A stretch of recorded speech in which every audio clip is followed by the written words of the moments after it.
The early sunlight stretched long shadows across the deck of the Japanese aircraft carrier Akagi as Admiral Kichi. Nagumo read through a report that would trouble him for the rest of his life. It was June 3, 1942, and Japan's powerful naval force was moving toward what they expected to be another overwhelming win against the Americans. What Nagumo didn't realize was that his movements were being closely tracked. His secret codes had been cracked, and his fate was already in motion, based on information his superiors had ignored. Commander Manaru Genda, one of the main planners behind the Pearl Harbor strike, approached with clear worry on his face. "Sir, our scout reports show unusual American activity near Midway. Our submarines are spotting more enemy ships than we predicted," he said, the concern in his voice reflecting his past experience with how devastating a surprise attack could be. But Nagumo, still focused on his maps, barely looked up. The success at Pearl Harbor 7 months ago had made the Japanese leadership overly confident. They had come to expect the Americans to be slow and unprepared. The thought that the enemy had learned from past mistakes just didn't seem possible to men who believed they couldn't lose. "The Americans are predictable," Nagumo said, flatly. "They'll act late, just like always. Our information says they might have around 50 planes at Midway. We're bringing over 100. The numbers made the situation look simple at least to Nagumo. Meanwhile, far away in a basement at Pearl Harbor, a very different picture was becoming clear. Lieutenant Commander Joseph Rochefort and his team of codebreakers had been working non-stop, their eyes tired from reading intercepted Japanese messages. They had cracked a key Japanese naval code, known as JN-25. What they discovered shocked them. Japan was planning a major attack on Midway, and they weren't just sending a few ships, they were sending the same carriers that had hit Pearl Harbor, ready to finish what they started. This time, however, the Americans would not be caught off guard, thanks to the work of Rochefort's team. U.S. intelligence now had key details. When the attack would come, the route the Japanese would take, and even their tactical plans.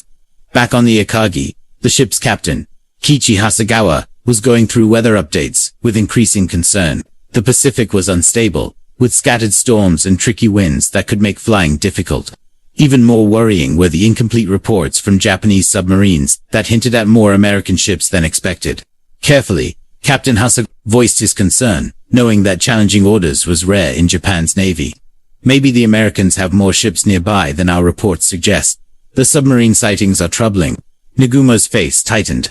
He was under enormous pressure. Admiral Yamamoto, Japan's top naval commander, had placed his reputation on the success of this mission.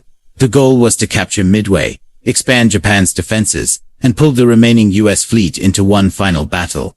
Failure wasn't even being considered. "We have our orders," Nagumo replied. "The American fleet is weak and scattered. By tomorrow night, Midway will be ours, and the rest of their fleet will be at the bottom of the sea." His words sounded certain, but a quiet sense of unease had started to grow. As the sun rose on June 4th, the sky above the Pacific turned blood red, a color that seemed to warn of what was coming. Nagumo's carriers had reached their launch point about 170 nautical miles northwest of Midway. The four carriers, Kaga, Hiryu, and Soryu, turned into the wind as the flight decks buzzed with activity. Crews rushed to prepare the first group of planes.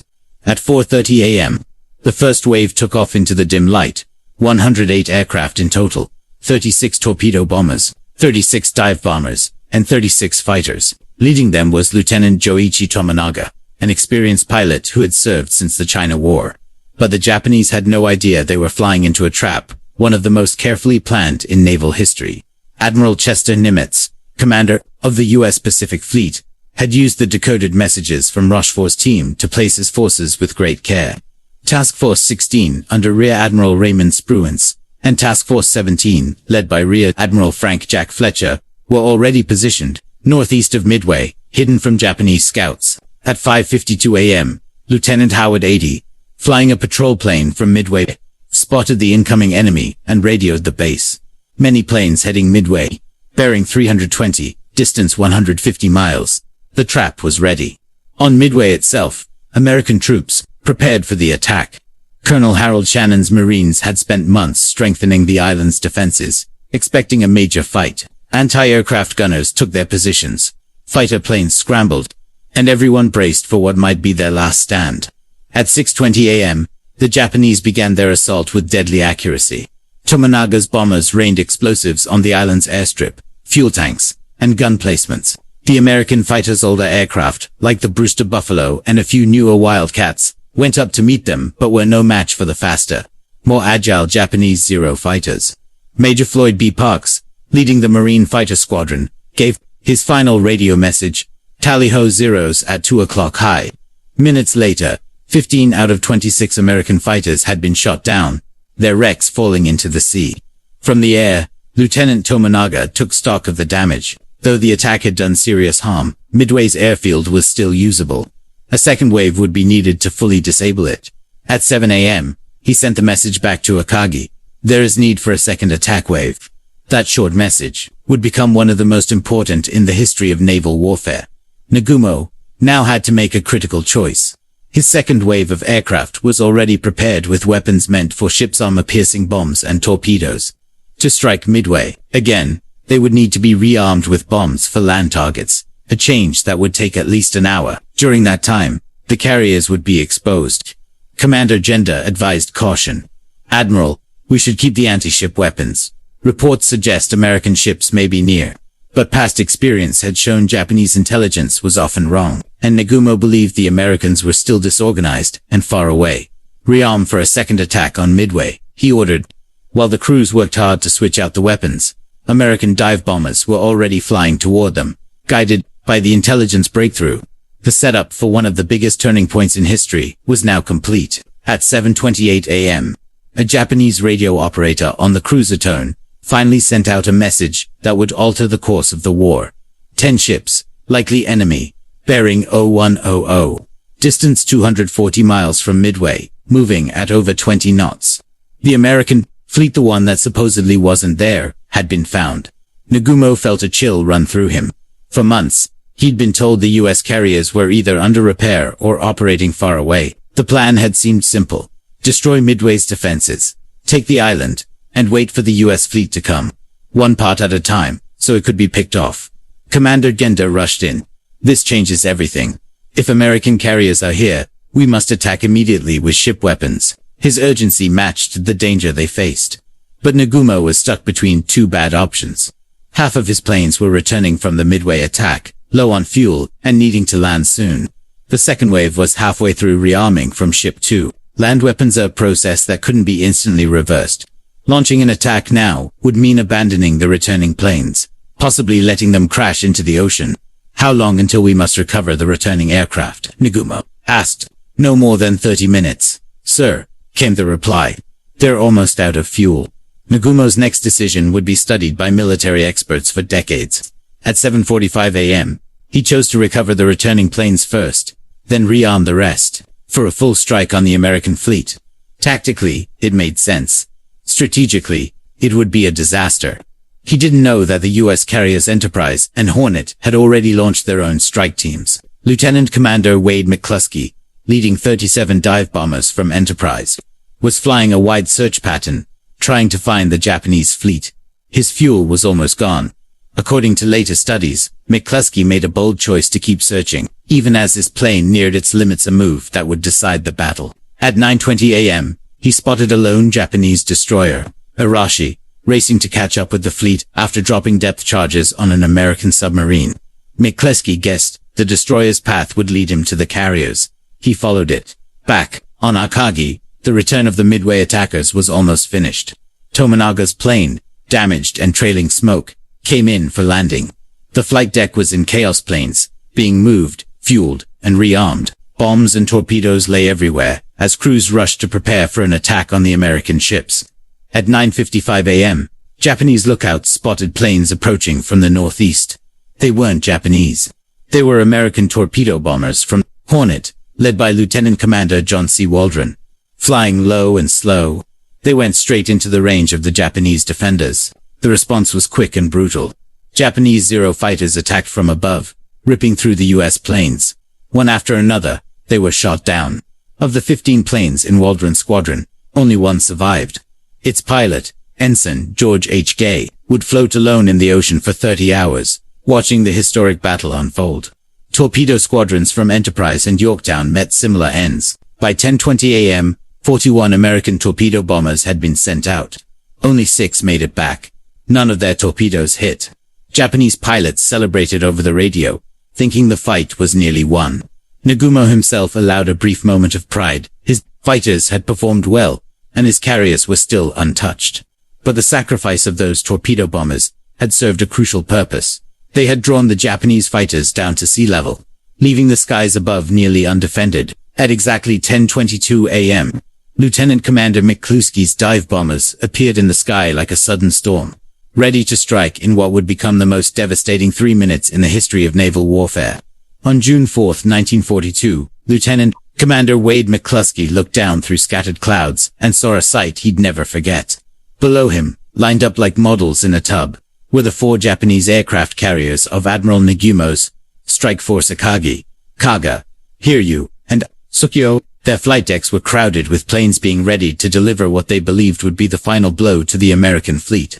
McCluskey's voice came through the radio to his group of 37 SBD, dauntless dive bombers. Target the carriers. This is it, make it count. The Japanese had been caught at the worst possible time. Their fighter patrols were still flying low, having just wiped out the earlier torpedo bomber attacks. Fuel lines lay stretched across decks. Bombs were stored out in the open, and aircraft were packed tightly together, like dry wood just waiting for a spark. Lieutenant Richard H. Best, leading Bombing Squadron 6 from the Enterprise, chose the Akagi as his target.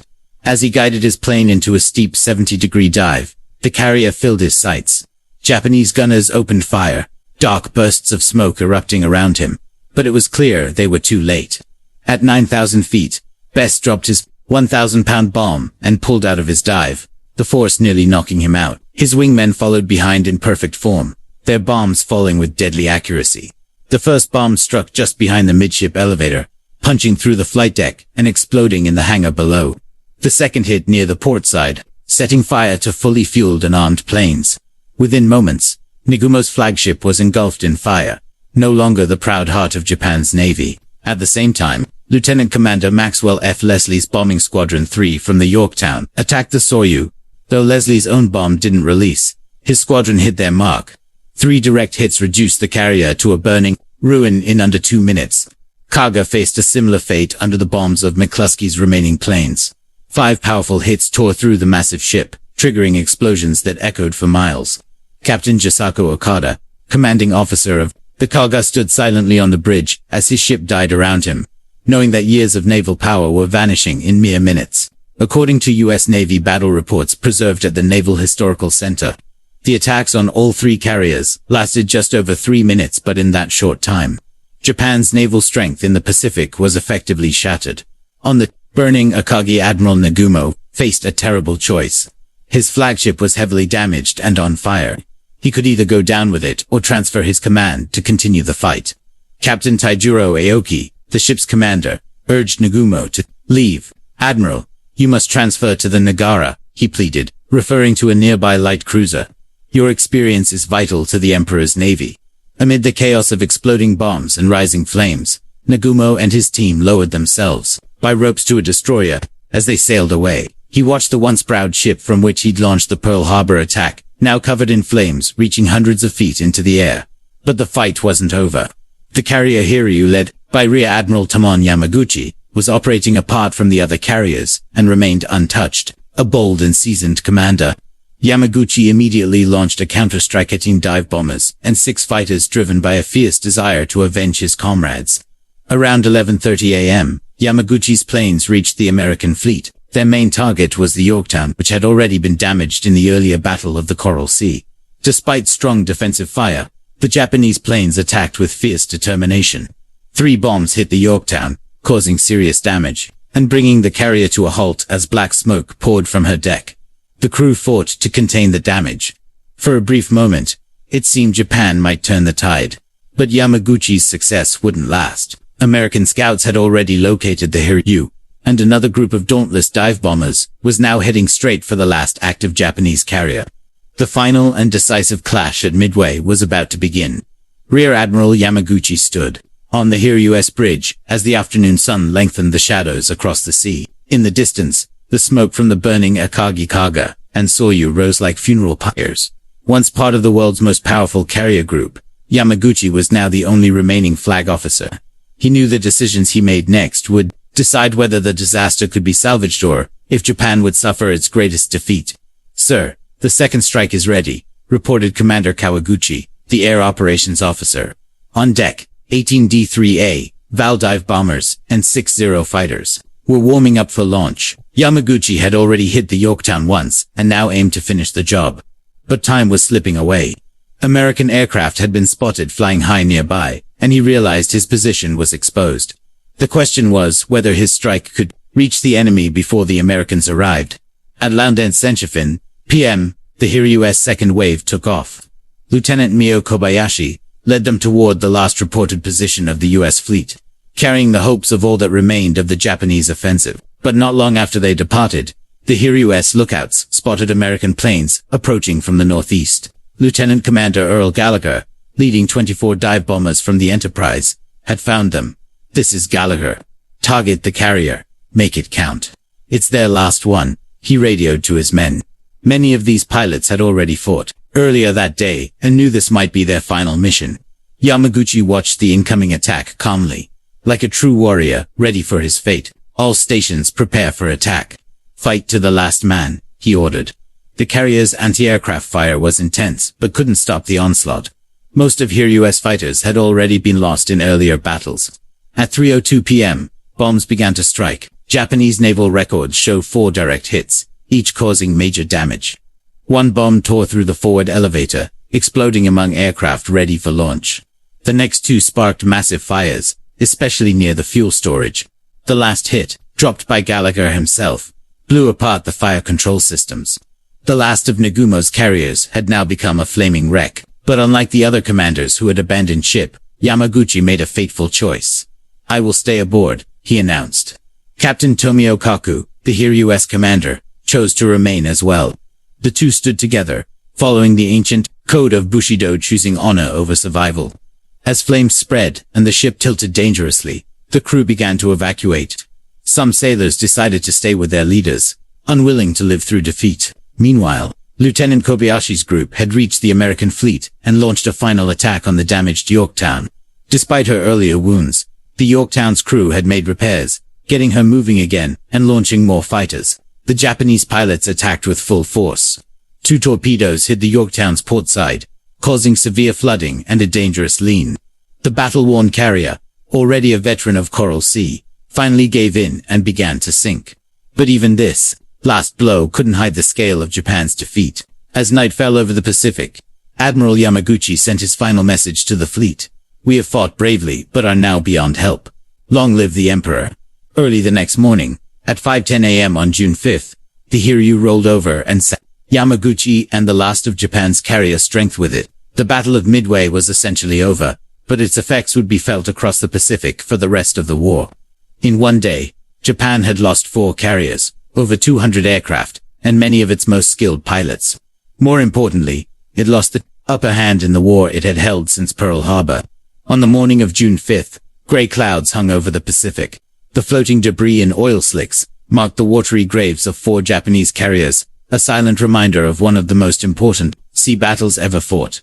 Admiral Isoroku Yamamoto, aboard the battleship Yamato, over 3,000 miles away, read the latest reports in disbelief. In less than a day, his carefully crafted plan to destroy the American fleet had ended in disaster. "We must think about retreat," urged his chief of staff, Rear Admiral Ugaki, who struggled to hide his shock.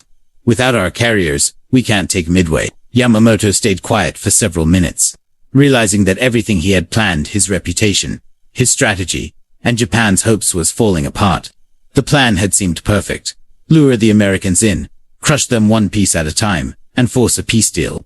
Instead, Japan had walked into a trap. At 2:15 a.m. on June 5th, Yamamoto gave the order. The fleet would withdraw. The invasion of Midway was cancelled. Japan's bold move had failed completely. Meanwhile, on the American side, pilots aboard the Enterprise and Hornet were just beginning to understand what they had accomplished. Lieutenant Commander McCluskey, whose bold decision to follow a lone Japanese destroyer had led them to the enemy, was now being treated for wounds. His plane had landed almost out of fuel, riddled with bullet holes. "We got them all, didn't we?" he asked a nearby officer. The response confirmed it. "Akagi Kaga Soyu, Hiryu, all sunk, along with a heavy cruiser and several destroyers. Japan's carrier force had been crushed. Admiral Chester W. Nimitz, back at Pearl Harbor, received the battle updates with quiet pride. The intelligence work by Joseph Rochefort's code-breaking team had made it all possible. Their efforts, once thought nearly impossible, had delivered one of the most complete naval victories in American history. As survivors were pulled from the sea, the full cost of Japan's failure became clear. Captain Mitsuo Fukita, the man who led the attack on Pearl Harbor and had been on the Akagi, was rescued with burns and appendicitis. Later he wrote, "We were caught while refueling and rearming. The American timing was perfect. We had no defense." Japan's overconfidence, built on past victories, had finally hit a wall. American skill and sharp intelligence. The results were devastating. Of the 10 carriers Japan had at the start of the war, only 2 were still usable after Midway. More critical was the loss of experienced pilotsmen who could not be replaced in time. For the U.S., Midway was the turning point. No longer forced to defend, American forces could now take the fight to Japan. With more carriers, planes, and trained pilots entering service, the balance shifted. Admiral Yamamoto had warned that Japan might win for 6 months, but after that, U.S. strength would be unstoppable. He had been right. In Tokyo, the government hid the truth from the public. The media reported a grand victory and exaggerated American losses. But inside the Naval Ministry, the reality was known. Japan's hope of winning the war had gone down. With those 4 carriers, the Battle of Midway had ended, but its impact would echo for years. 6 months later, as leaders on both sides assessed the full consequences of the fight, it became clear how badly Japan had misjudged the situation. What was supposed to be Yamamoto's masterstroke had only brought Japan closer to total defeat. The 4 lost carriers didn't just represent lost ships, they took away Japan's ability to strike offensively. Admiral Nagumo, once the man who led the attack on Pearl Harbor, was now given unimportant posts far from the front. The defeat had changed him. His decision to recover planes before launching a strike, though tactically reasonable, had proved to be a fatal mistake. Years later, he wrote in his report, "The enemy knew our movements better than we knew theirs. Our intelligence failed. Theirs was flawless." Japan's leadership had ignored warnings. Submarine sightings, intercepted messages, and scout plane reports all hinted that the Americans were ready. But arrogance and disbelief had blinded them.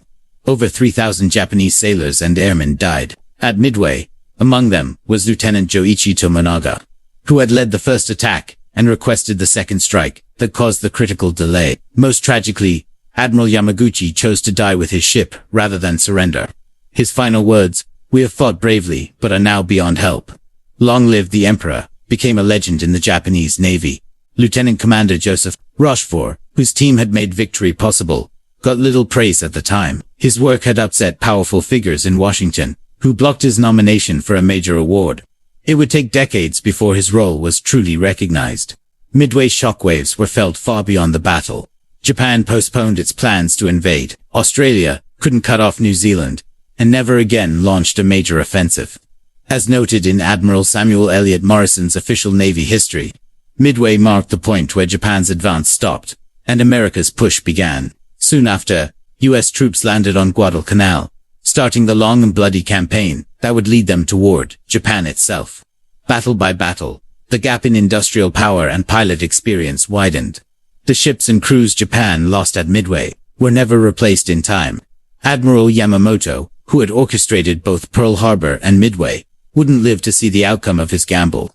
But history would remember the day his perfect plan collapsed down with it. Japan's hopes of victory. From today's perspective, the Battle of Midway wasn't just a dramatic turning point in the Pacific. It was a clear example of how preparation, intelligence, and determination can overcome even the strongest opponent. What began as a desperate gamble by the United States turned into one of the most stunning victories in naval history. Not because of luck alone, but because of brave decisions made in critical moments. The courage of pilots who dove into walls of anti-aircraft fire, the quiet brilliance of codebreakers working in shadows, and the leadership of men who stayed calm under pressure all came together to change the course of a global war. The wreckage that sank beneath the Pacific waves took with it not just steel and fuel, but an entire vision of dominance that Japan had once believed unstoppable. What followed was a long and costly path to victory, but from Midway onward, the momentum had shifted. It reminds us that even when the odds seem overwhelming, resolve and clarity of purpose can tip the balance of